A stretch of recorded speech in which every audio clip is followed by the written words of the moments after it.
Hello, everyone. My name is Brendan Sieco. I'm the founder and CEO of QZAM. First off, I want to say thank you, everyone who is joining us today, as well as say thank you to our panelists, Ryan and Kat. I hope everybody's staying safe and healthy and optimistic throughout these very, very difficult and uncertain times. For those of you who have tuned into our past webinars, it's great to see you again. And for all of our newcomers, I want to say welcome. We hope that today's dialogue is helpful and informative. This is the fourth in a series of conversations we've been facilitating on engaging audiences during coronavirus. Over the past few weeks, more than 10,000 people have joined us from across the globe, and there are over 3,000 people here with us today. Week after week, as we're all seeing, we're faced with new challenges and new questions as we navigate the choppy and very murky waters. It hasn't been smooth sailing, but we're all here doing our best. These are unprecedented times, and most of us have been catapulted into a world of trial and error, figuring things out faster than ever, and doing everything we can to overcome these challenges with really limited resources. It's in moments like these that we come together to share ideas, to support each other. And with all of this uncertainty, there's at least one thing I'm certain of. It's that the museum, art, and cultural community has stepped up to help each other and to help their community. So today's theme for the conversation is how to craft meaningful and mindful digital content in the age of coronavirus. And now I would love to introduce our special guests. So we have Ryan Dodge. Thanks so much for joining us today, Ryan. Sure. Ryan is the head of digital experiences at the Canadian Museum of History and the Canadian War Museum. With over a decade in digital strategy, he previously held roles at Royal Ontario Museum as well as CBC, Canada's national broadcaster. Active in the global museum technology community, Ryan has presented internationally and has been a member of the New Media Consortium's Horizon Report Museum Edition expert panel, and sat on boards of ICOM Canada, as well as the Virtual Museum of Canada. And in his spare time, and it sounds like, Ryan, you have a lot of spare time being on boards and advisory expert committees and so on and so forth. Ryan is a father of 3, and he likes to keep his kids busy, doing the right thing, visiting museums, and getting lost in nature. Thank you so much for joining us, Ryan. Sure, happy to be here. Thanks. Thank you. And then we have Kat Harding. Kat is the Public Relations and Social Media Manager for the North Carolina Museum of Art. She's presented at Museum Computer Network and the North Carolina State Public Relations Day Conference. Her work has been featured on the National Arts Marketing Project blog, won multiple Riley PR Society Awards, and she is the recipient of the 2019 Public Relations Professional of the Year Award in Raleigh. Sorry. Raleigh, it's okay. Who knows? Raleigh or Raleigh? Raleigh. Some city. Some city somewhere. Sorry, it's my Canadian accent that I'm going for. Make it easy. You're doing Raleigh, good. Riley, sorry. She's on the board of the Raleigh PR Society and WHUP-LP radio station, and in her free time, she's a DJ at WHUP and a writer for Midtown Magazine. And prior to all of this, she was a publicist and freelance writer in the music industry over in Nashville. Thanks for joining us, Kat. Thanks for having me. Thank you. And I hope I can pronounce my own name correctly. I'm Brendan Sieco, founder of QZAM. I'll be your host and moderator for today's discussion. So let's get down into the questions. Let's get this dialogue started. Ryan, in last week's conversation, our special guests and attendees talked about and celebrated your checklist for how to build high impact content. You put this out back in 2016 during your time at the Royal Ontario Museum. It sounded like something that could really help museums that are just starting to get started with social media and digital content, and also assessing what type of content to focus on today. 4 years later, do you think that checklists and frameworks like this are still applicable and important to put together as maybe a baseline for guiding our approach to content? Yeah, for sure. I think it's always important to, remind yourself of why you're doing what you're doing. You know, and that's really what that checklist was about. You know, and a lot of people I think are putting in the chat for the link, and I'm sure you guys will share that as well. I'm more than happy to share that. You know, I think one of the things about our community, people doing this type of work, is they're really open to sharing and learning from each other and building off of each other. So I'm really flattered that Emily and Hillary Morgan talked about that last week, and you know, and really again flattered that they actually used it and or you know iterated off of it. You know, I think because the world moves so quickly and you know there's an opportunity there to move quickly along with it, but we always have to remember, you know, the unique context of our institutions and our collections and the expertise that we can share with the world. And so having a checklist to really focus in, you know, and help you with your decision-making process, I think is really important. Like you said, that one's really old, and I've since moved on from the ROM. So like, I don't know if they're still using it, but I hope that they've, you know, iterated off of it and built a new one, or have switched it up to meet the needs of their community now. But yeah, anyone that's looking to use it or to use it as a base from which to build on, I'm more than happy to share that. And you know, I think a lot of the things, like, we're so inundated with opportunities that we could jump on. And the one thing it does, it really helps you to take a step back and think about, you know, what you could do and why you're doing it. And that's a really important question, is asking why. You know, I think we often don't think about that, why we're producing something, or you know, who is this for? And that's what my goal was with that checklist. That's great. And I think one of the things that I love about it, aside from it as a resource then, but it as a resource now, is it shows the value of, if you build something internally, how the ripple effect or the value can be felt immediately, but also many years later. So Yeah. kind of like, it's very encouraging to see that people are sharing their ideas and sharing their resources. And that's something which was, again, baseline content guideline, can be helpful to people today. And I'm sure there are many things like that. So I have a question for you, Kat. From a public relations perspective, what has been your approach at the North Carolina Museum of Art? How has the museum's PR and communication strategy, the language you use, the voice, how has that all changed over the past few weeks? And how are you ensuring it's mindful of what your community might be experiencing right now in their own lives? Yeah, so I would say obviously the focus of what we're talking about has changed quite a bit, where we used to be talking about events and exhibitions, as well as our art, of course, but now it's very much like, is the museum even open? Where can people go? We still have a park that's open. So we're still communicating what we know when we know it in a very like relatable and knowledgeable way. We have had more input right now from higher state officials. The NCMA is partly state run, so we're having to, you know, go all the way up the chain to the governor in some cases, and that's very different than how we normally would do it. But yeah, it's a lot has stayed the same. We're trying to connect. We're not trying to bombard people with our communications. We want to be a solace and an escape, but we do have urgent information to communicate with people about events, closures, what's open in the park, and that kind of stuff. So it's mostly the same core, relatable, knowledgeable, get the facts out, but a little bit different, and that it's probably a little bit more formal than it has been before.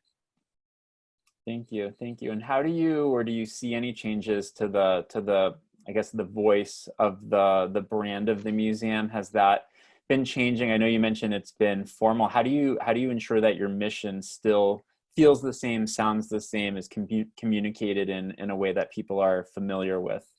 Yeah, I don't think it's changed that much, especially on social media. Social media is a bit more lighthearted. You know, once we're getting out the pertinent information, you know, you can't come to the museum right now, then it's back to content, you know, as normal that you can experience online. So, you know, we're the People's Museum of North Carolina. We're here for everyone, and that has not changed. That's great. I love that you're the People's Museum. I think that's amazing.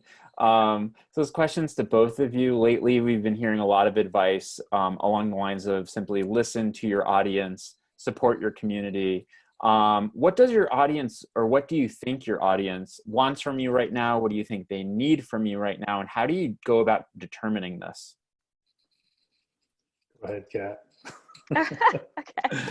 So I think, we're all pretty stressed out, probably a little freaked out and scared.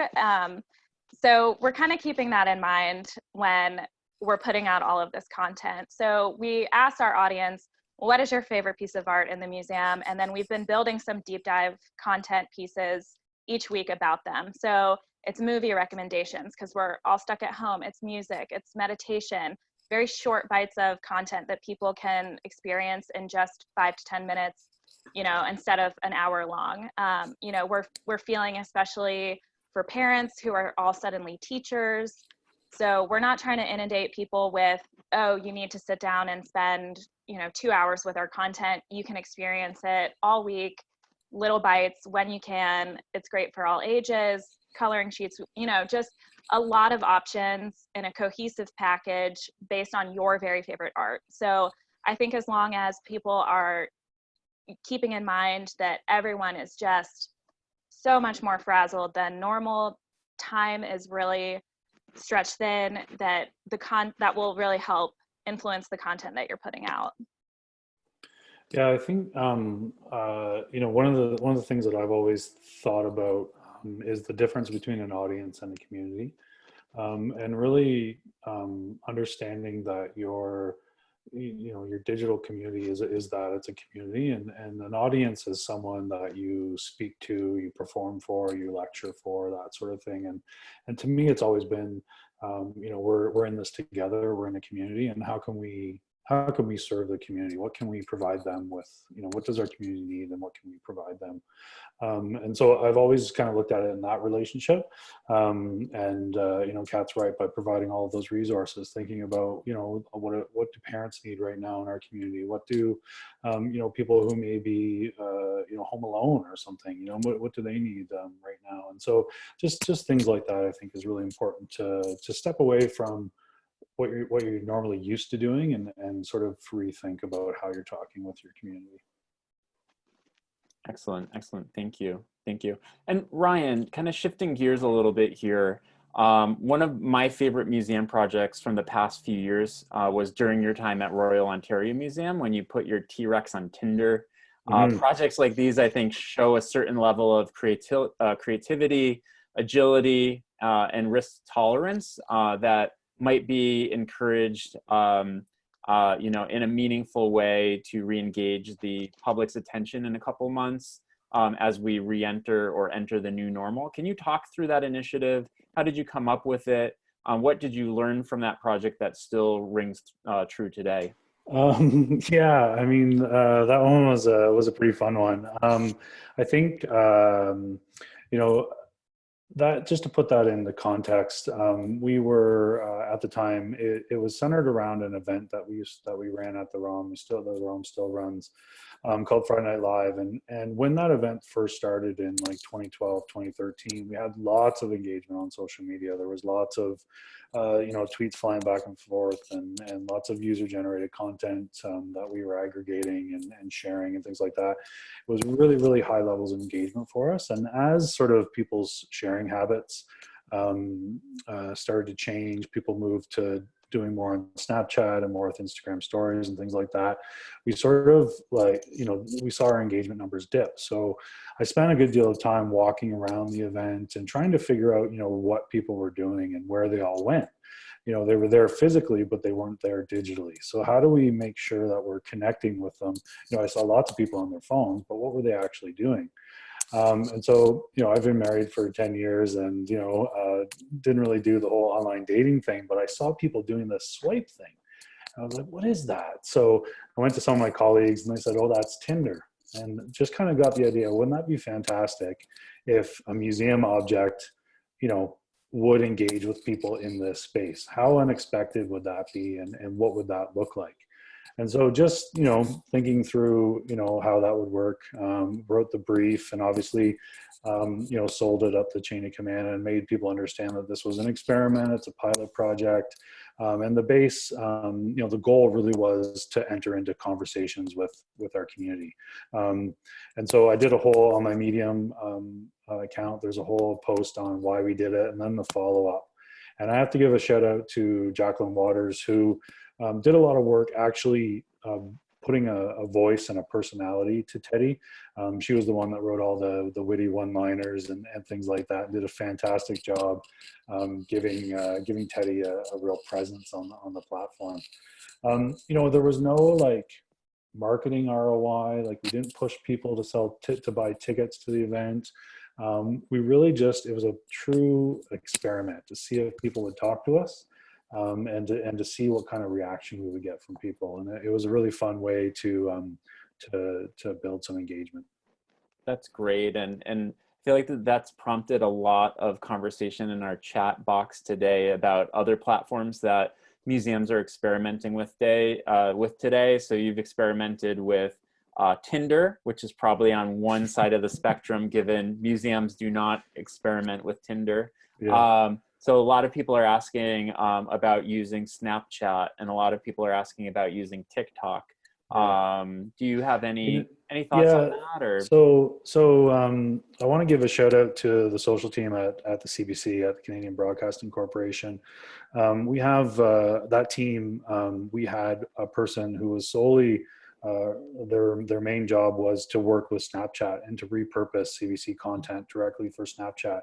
And one of the big goals at CBC is reaching a younger demographic. A lot of CBC was really good at reaching older demographics, but really needed help reaching those younger demographics.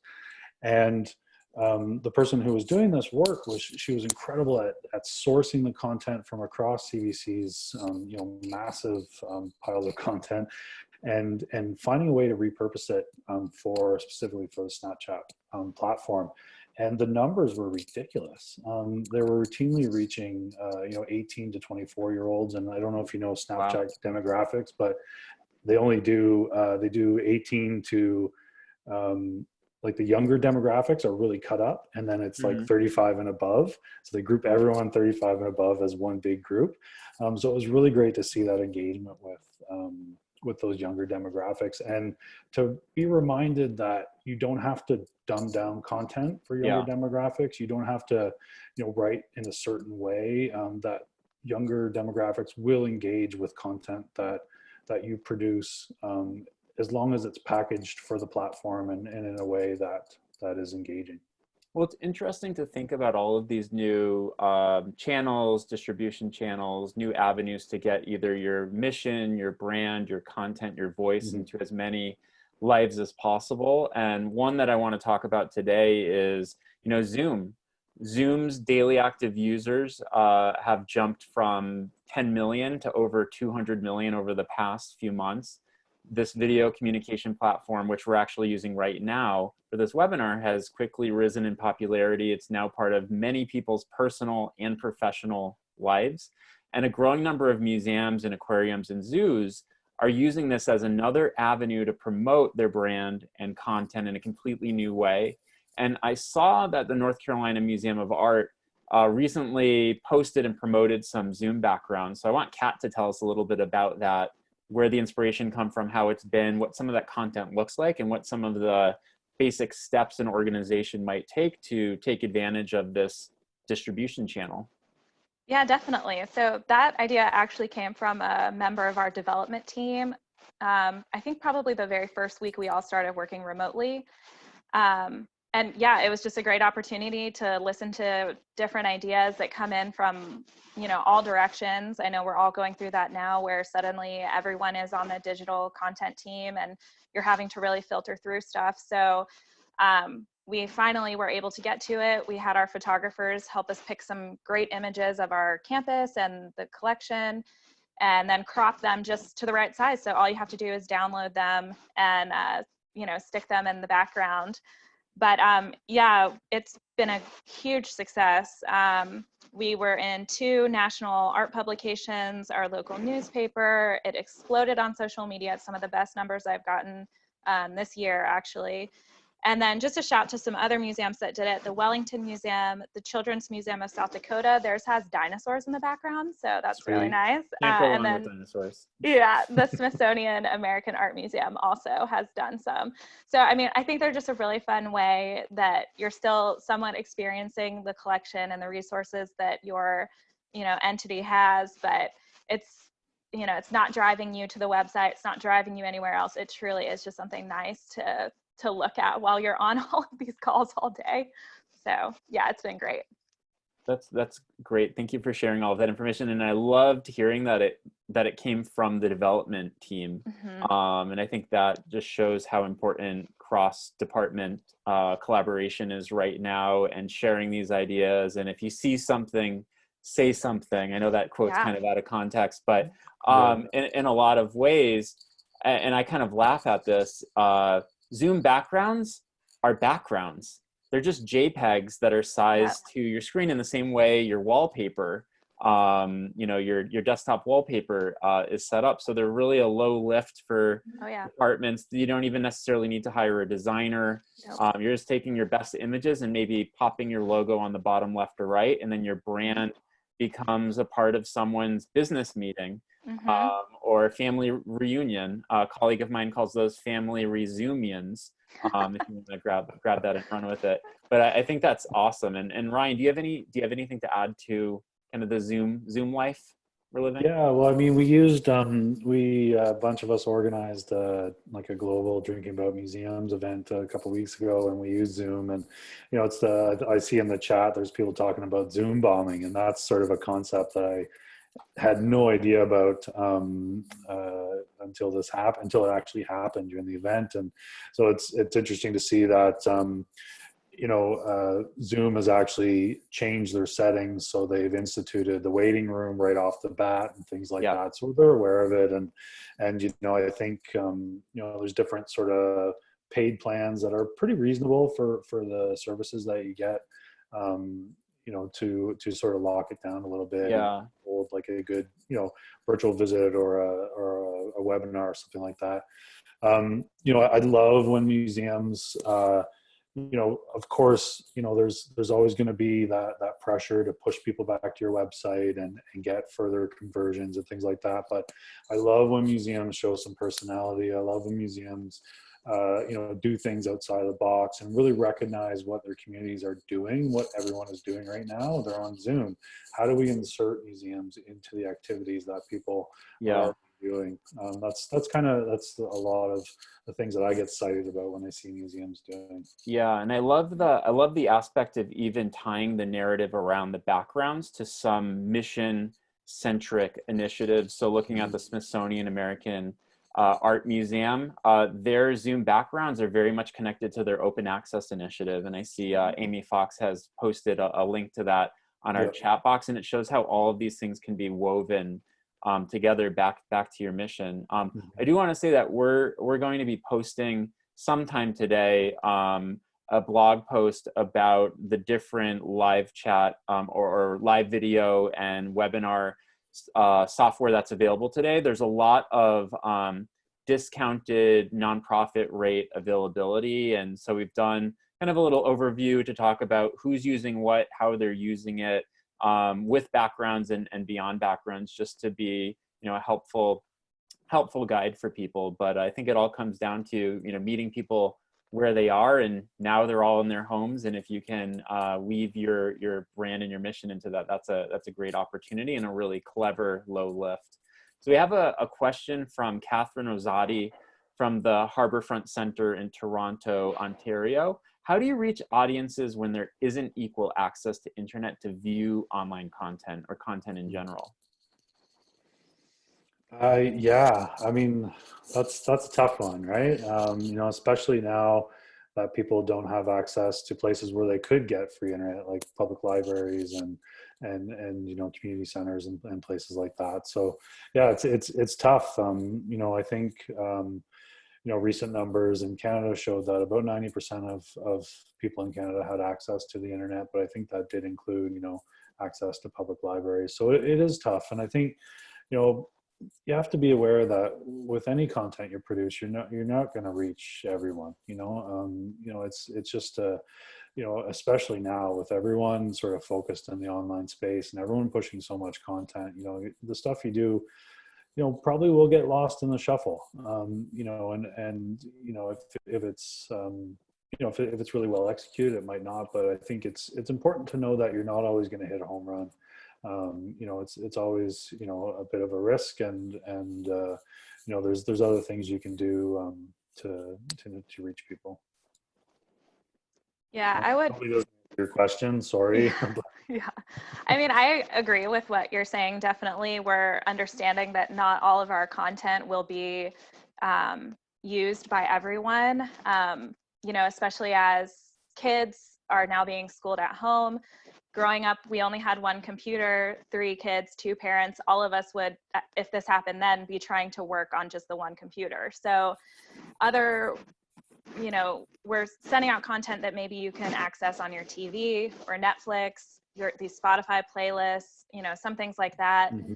that maybe you can experiment with on a different device. But yeah, it's really tough. And we've talked about trying to get, like physical coloring sheets, activity kits, whatever, in the hands of people, especially while our park is open. But, then that requires our employees to go back, and we're just trying, to be super safe, not touch anything. And it's really, really hard. And it's something that we're definitely aware of, that not everyone is going to be able to access everything. But I mean, again, I feel like I'm not really answering the question, but we're definitely aware of it. So no, that's helpful. I think it points to, this is a really challenging reality, because when we're talking about access to internet and broadband and media, we do make assumptions, of course, but then the backup plan or the alternative formats are going to be physical media. And when physical media is opened up to uncertain risk, and risk for your employee and risk for the recipient, it does put you in a challenging situation. But maybe, there's some people on this panel that have worked in radio, and there's some people on this panel that worked in broadcast, where there are maybe opportunities for radio during times like these. If that was a concern for a community, I think that could be a viable avenue to reach audiences. Mm-hmm. So past guests on our webinars have emphasized that consistency and compassion are 2 of the most important things to keep in mind when communicating with your audience. How do you go about communicating in a compassionate and meaningful way today? How are your organizations dealing with that? I'll start. I would say we're really only communicating what we know. So we're not making any promises. We're not talking about future events and exhibitions. We have a summer concert series. All of that is obviously on hold. And I think that helps be consistent, compassionate, because we're not making any promises that we're going to go breaking. And of course, it would be out of our control. People are really understanding what's happening with businesses right now, but it's just, we can only tell you what we know. And it's, X, Y, and Z. So we're all facing these same challenges. And I think I've seen some backlash with retailers who were basically saying, we're going to pay all of our employees during the shutdown, when the shutdown was 2 weeks. And now it could be 2 months, and they're laying people off. And, you just can't make any promises right now. So you have to focus on, the very immediate, what you know, and you need to be able to say, look here for more information if you don't have it as it comes along. Yeah, I think it all just goes back to being a good community member, right? Like you said, Kat, we're, for the most part, the museums aren't the experts in infectious diseases. And so making sure people, if they do ask those questions, that they're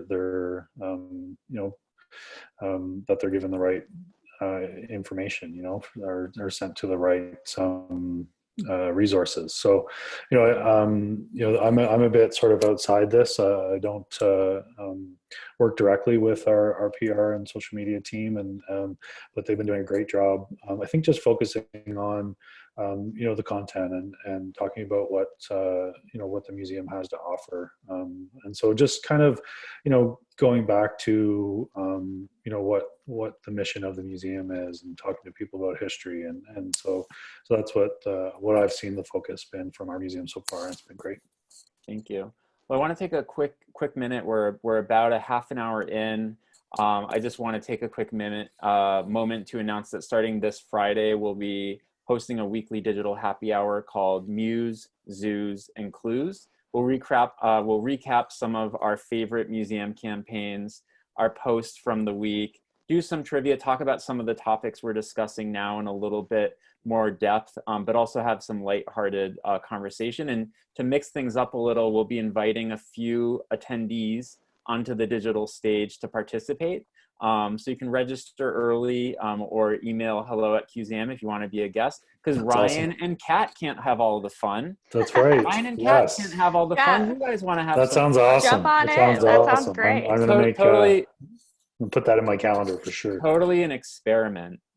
We do, I'm letting the cat out of the bag, we do want to maybe convince another Canadian who works in the museum space, who was a part of the one-hit wonder Canadian rock band Lem, who wrote the song Steal My Sunshine. I know who you're talking about. Yeah. We're inviting him. Steal My Sunshine. Yeah, I mean, there's going to be a social media campaign launched on April 21st called #MuseumSunshine.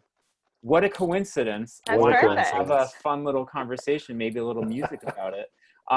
Anyways, back on track. Let's go back. Let's be serious now. Okay. Actually ultra serious. A few days ago, I read an interesting and sobering article in the Financial Times that claimed there's no room for bullshit. By the way, it's the first time I'm swearing on these webinars, so I apologize. There's no time for bullshit in the time of coronavirus. Speaking clearly and honesty in a crisis cuts through the guff.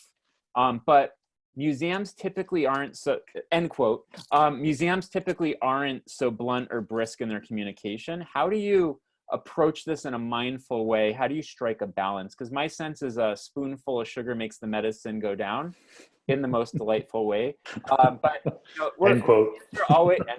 Museums are always trying to be optimistic in their messaging. And I want to also loop in a question from the community on top of this, which pairs very nicely.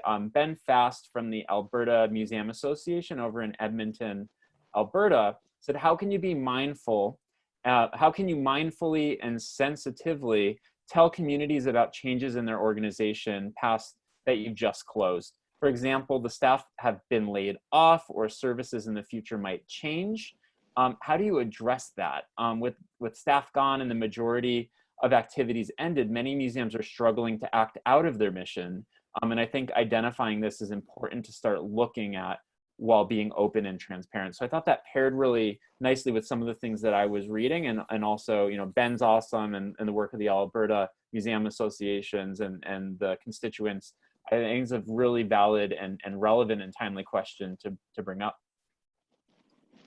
Yeah, I think it's pretty similar to what I was saying before. Like, we're only communicating what we know. So, our restaurant closed. It did not turn to takeout only or anything like that.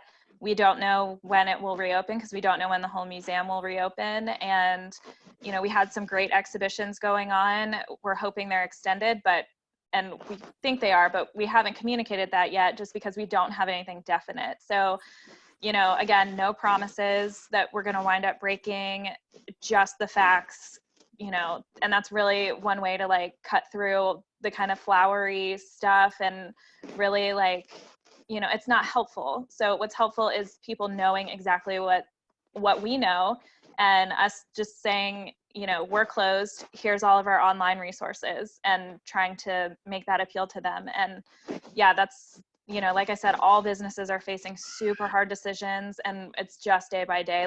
We know, people are losing their jobs. We've been really careful about asking for donations right now. We haven't started that yet. The very first event we canceled was our biggest fundraiser. And we're just very mindful of when we get back into fundraising, what is that going to look like? You know, how do we position ourselves as an important escape for people who suddenly have had their income cut? And yeah, it's just truly communicating what we know and not making promises that we're going to wind up breaking. Yeah, it's you know, I think one of the things that museums enjoy is a really high level of trust with their communities.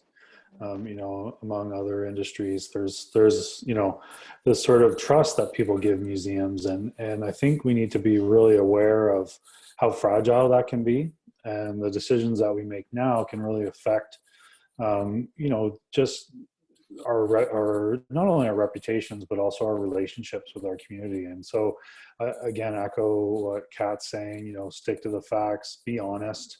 You know, I think the worst thing you can do is try to, you know, shuffle some things under the rug. You know, people are savvy, they're smart, they're media savvy. You know, they're going to find out if decisions were made. And I think a lot of people, you know, like are watching us right now. You know, they're watching what we're doing, and there's a lot of difficult stories coming out of museums. But I think the museums that have really shared their tough news well have done it in an honest way, and they've, you know, said, here, look, here's what's happening, and hopefully this won't be long term, and all those things. So, you know, I think again, it's really important that we do right by our communities.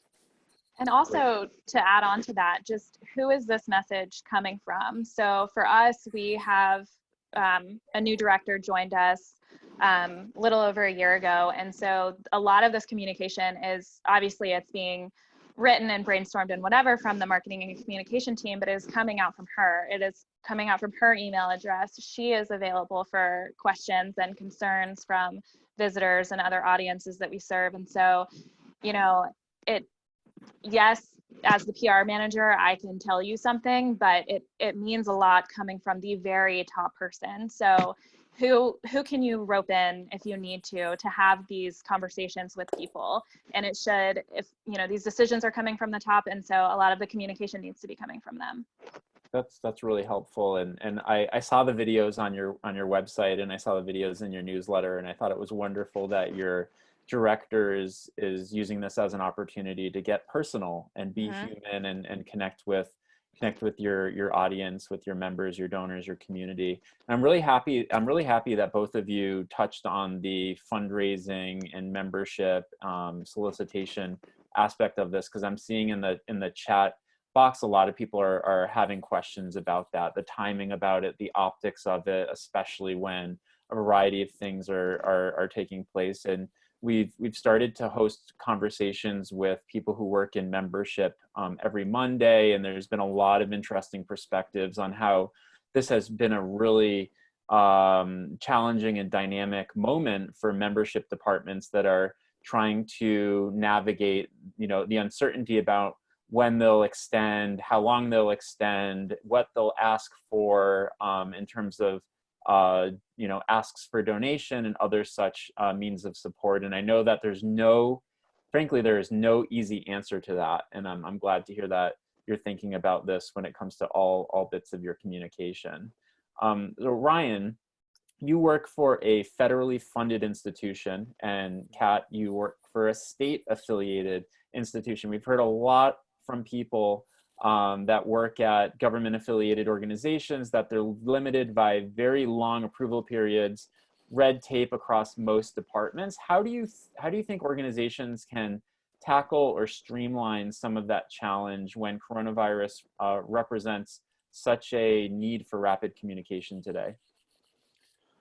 Yeah, you know, I don't know if everyone out there is like me, but my level of meetings have, you know, doubled or quadrupled in the time that I've been working from home. And you know, I think you know, as a federal institution, there's definitely, you know, we have a mandate from the federal government. We have processes and things like that we have to follow. But I think the staff internally have been really great at keeping the lines of communication open, sharing ideas and collaborating. And so I think, you know, when there is something that, you know, needs to be jumped on, or or discussed internally, the first thing someone does is send out a quick note, have a quick chat, and and we'll go from there. It's really difficult to change processes in this time, but I think Scott said something about that in your first webinar about, maybe this is an opportunity for museums to look at their processes and sort of rethink how they do things. And not every museum has that luxury. Some do, some don't. But I think I agree with them, and it is a good opportunity to kind of look at things and see if there's a way to revamp how you're communicating internally and how you can quickly leverage what's happening when it does. That's great. And Kat, I know early on you mentioned that for official communications, you're getting a lot of direction from the governor level.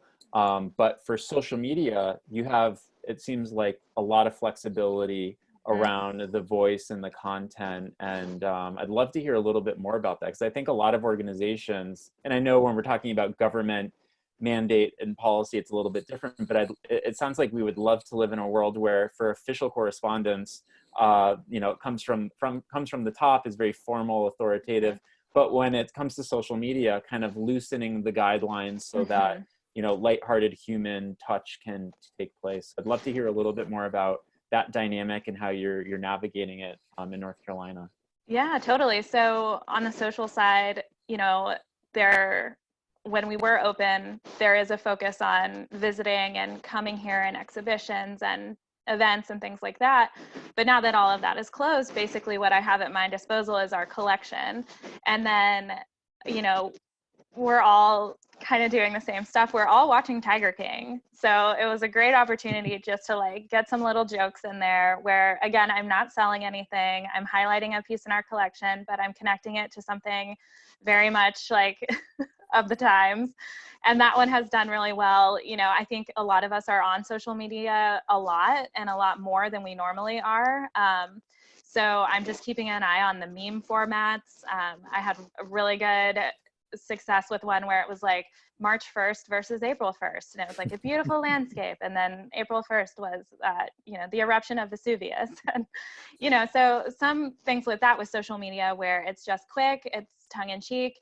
We're keeping in mind too, I've been a little bit wary about posting a lot of work from home content because I know a lot of people are not working from home. They don't have the luxury. So keeping that in mind, folks that have lost their jobs, just things like that. But if it's something that is so deep in the cultural mindset right now, like Tiger King or another show, 90 Day Fiance, I did Museum Bachelor with our statue of Bacchus, things like that can be just a really easy thing that gets a lot of eyeballs, a lot of engagement, but it's the stakes are fairly low. So that's nice to throw in there.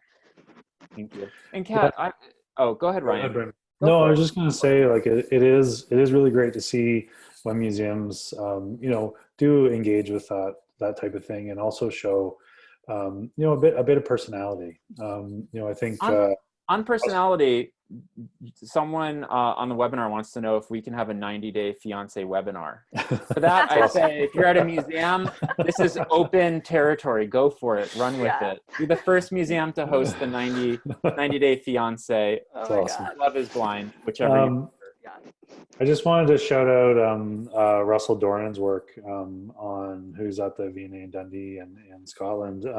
He's done a lot of writing about whether or not to show personality in interesting digital presence. And so if you just Google Russell's name and Medium, I believe you'll find, and he's interviewed a lot of people from the community who, either who do it both ways. So it's an interesting discussion and interesting post about whether or not you should show some personality in your digital presence. His last name is Dornan, Dornan, I believe. Cool, and we'll tweet that out. So I guess kind of going down this path around personality on brand and communication and social media. Kat, you've worked in music, broadcast, journalism, music having a lot of personality, and music in Nashville having a lot of personality. What are some of the approaches from your past in music and broadcast, radio, journalism that you think have come in handy or kind of helped you hone your skill to help your museum through this really challenging era? Yeah, I'd say that there's really just two important factors here. The first is communicating the facts. So, if it was an album release, like who's releasing it, when's it coming out, where can I get it, that kind of stuff. And then, with museums, are you open? What's available for me to look at? What can I still have fun with, etc. And then on the other side of that is the human connection. So why should you look at our stuff, or why should you listen to that album? Like, what are you going to get out of this? Even if it's educational, a moment of relaxation, a deeper connection to who knows what, like whatever. Those are the two important parts. Is everything has to be there. Like, you have to be able to find it with the facts, and then you have to be able to relate to it. And so that's been nice with the content we're releasing now with our weekly recommend series, is that, do you like music? Do you like movies? Do you need to relax? Do you have kids around? Do you, whatever, we have something for you. And here's where you find it. So those are just the two important pieces for any kind of communication, is facts and connection. Well, it sounds like you guys have a culture of taking into consideration the context, because I remember it was a couple of years ago when you rolled out your audio guide experience, your app. There were date night, lunchtime, work week. There are all sorts of really contextual, down to taking into consideration the context of the person, so that it would be really meaningful or a little bit more personalized for that context. So it sounds like there's something special about the approach that you guys have down in North Carolina. And I would say all of these cultural sites and institutions, we do serve tons of audiences, from school groups, retirees are mostly our docents, the general public. So it's a great opportunity to hit tons of people if you're able to reach them. So totally. And I have a question for both of you. This has been weighing on my shoulders and a lot of people's shoulders for the last couple of weeks. I know many things have been weighing on our shoulders, but annual reports have historically included key metrics like annual visitor count. And with all of the closures and the uncertainty around when venues will be opening back up again, there's no question that our 2020 audience numbers are going to be significantly impacted. Right now, remote and digital engagement has become really the only way to engage the public when you think about it. And in 2020, is 2020 the year that digital engagement, social media, so on and so forth, becomes a key metric across the entire museum, art and cultural sector, and other sectors as well. And on our annual reports, are we going to start including digital engagement metrics like website views? I know that I've seen the Museum of Fine Arts Boston, where I've been involved for many, many years, in their annual reports, they would include how many people visited their website and views of that nature. And I imagine probably less than 1% of cultural organizations are doing that type of reporting on an annual report level. What do you think about that? Do you think that this year is going to be the year that these metrics are front and center, reviewed by the board, reviewed by the public, discussed internally, externally, and beyond? Do you want to go first, Kat? Sure. I would say these kind of numbers absolutely should be in the annual reports, not only just as a check-in from year to year of how your content is doing, but it's also, I think, going to be really important for funding later. Absolutely. Especially, if you can talk about how many people you've reached with the platform that you have now, but we need some money to improve it, to reach even more, all of that is going to become very important. We're working on a whole new website overhaul. So knowing how many people are visiting, and just,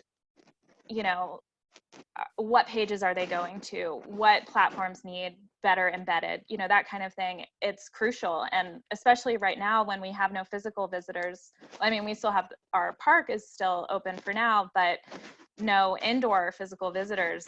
How else are you going to measure how you're reaching people without these kind of numbers? Yeah, that's really interesting to even think about the funding implications that you mentioned, how you're communicating that type of engagement to your donors and potential donors, whether it be the thousands of minutes streamed of free educational content to your community, or other forms of engagement. I think that's really, really an important point you made, Kat. And Ryan, what do you want to add to that? Yeah, I think it's going to be super important going forward, and I know we used to include those numbers in the ROM, and I've seen other museums include them as well. And you're seeing more and more every year, and that's really, really great. I think it's really important because in my opinion, digital visitors are visitors too. It's not like they don't have an impact on what you're doing at your institution. So you really need to include those numbers. But recently, my boss and I, Marquis Cote, hi Marquis, we've been looking at sort of a little past that, and there's some really great resources that I want to shout out. We've been looking at, it's great that you quantify the engagement and all those types of things, but I've been really interested in the impact that our digital engagement, our digital content, our digital experiences actually have on people. And so I've been really following the work of Adrian Kingston, who's at Te Papa, been doing some thinking around this, and he's got, I'm just reading my notes here, it's Beyond Foot Traffic and Vanity Metrics. So if you Google that, something's really awesome will come up. And then also Europeana has this really amazing, it's called the Impact Toolkit. And it's all about how you plan at the outset to report on impact of your digital products. And then just recently I saw Simon Tanner, who is a professor at King's College London, put out a book called Delivering Impact with Digital Resources. So, I think, yes, noting how many visitors you get to your website, Yeah. and how many, followers you have on social and all that kind of stuff is really great to show that you're active and that sort of thing. But I think the next step and the real opportunity is to show the actual impact of that work that you're doing. And so that's where my thinking's at on that. Yeah. And yes, I really hope every single museum in the world includes those numbers in their annual reports going forward. But I also want to see, more thinking around the impact of this work. Yeah, I think that's really important to explore right now. And it has me thinking a lot about Max Anderson's pretty influential piece published called The Metrics of Success in Art Museums, and how that's evolved since the time of its publishing, which I think was like early 2000s. And a lot has changed since that time, and a lot has changed over the last couple of months. So we only have 8 minutes, and I want to get to some questions from the audience. So hopefully we can keep these short and sweet. I'm also going to throw on some Super Mario music just to keep it on point. I don't know if it's too loud or not, but Elaine Hammond at the Ackland Art Museum in Chapel Hill, North Carolina.